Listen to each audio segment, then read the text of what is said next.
wabarakatuh. Halo teman-teman semuanya. Perkenalkan, nama saya Hububullah. Saya dari program studi PGMI.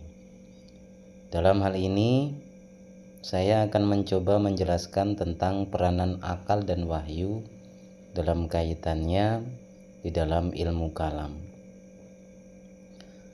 Teman-teman semuanya, ilmu kalam atau teologi Islam adalah ilmu yang mempelajari tentang dasar-dasar atau prinsip-prinsip untuk membuktikan suatu kebenaran. Di sini, akal dan wahyu merupakan sumber utamanya. Maka dari itu, memahami dan mempelajari akidah ajaran agama Islam dibutuhkan relevansi atau keseimbangan antar keduanya.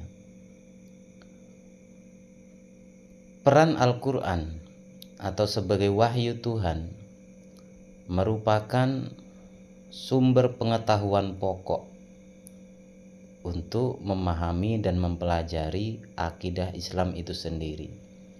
Sedangkan akal berperan sebagai pendukung atau sumber sekundernya, berperan sebagai analisis dan pembuktian, menganalisis suatu kebenaran yang telah termaktub dan telah dijelaskan dalam Al-Quran, kemudian membuktikan dengan logika dalil-dalil yang rasional bahwa suatu kebenaran yang termaktub di dalam Al-Quran itu sendiri memang benar adanya.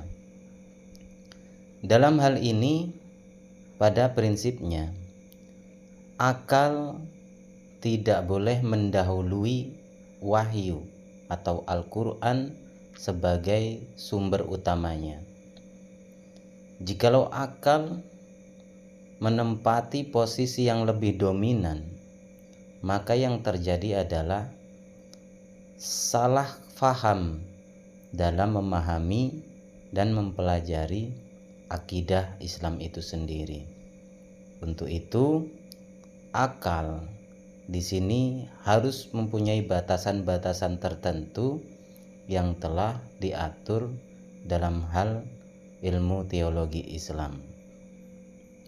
Kaitannya dengan zaman sekarang ini sangat penting bagi kita semua sebagai generasi muda untuk memahami dan mempelajari secara mendalam teologi Islam, khususnya harus memahami tentang peranan masing-masing antara akal dan wahyu atau Al-Quran sebagai wahyu Tuhan.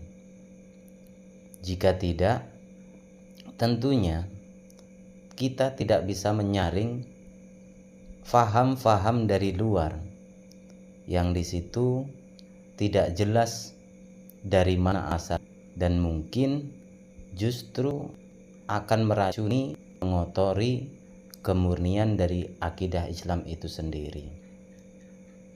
Maka yang terjadi suatu faham yang radikal, keras dan kaku dan tidak bisa diterima dalam kehidupan sosial masyarakat, terutama di negara kita yang mengadopsi sistem demokrasi yang mengedepankan kesetaraan dan keadilan bagi seluruh rakyat Indonesia. Menurut saya, peran akal dan wahyu harus seimbang, di mana wahyu atau Al-Quran harus menempati posisi yang paling pokok sebagai sumber pengetahuan dan sumber kebenaran itu sendiri. Lalu dengan akallah kita menganalisis kebenaran yang ada dan membuktikan dengan kekuatan akal yang diberikan Tuhan kepada kita.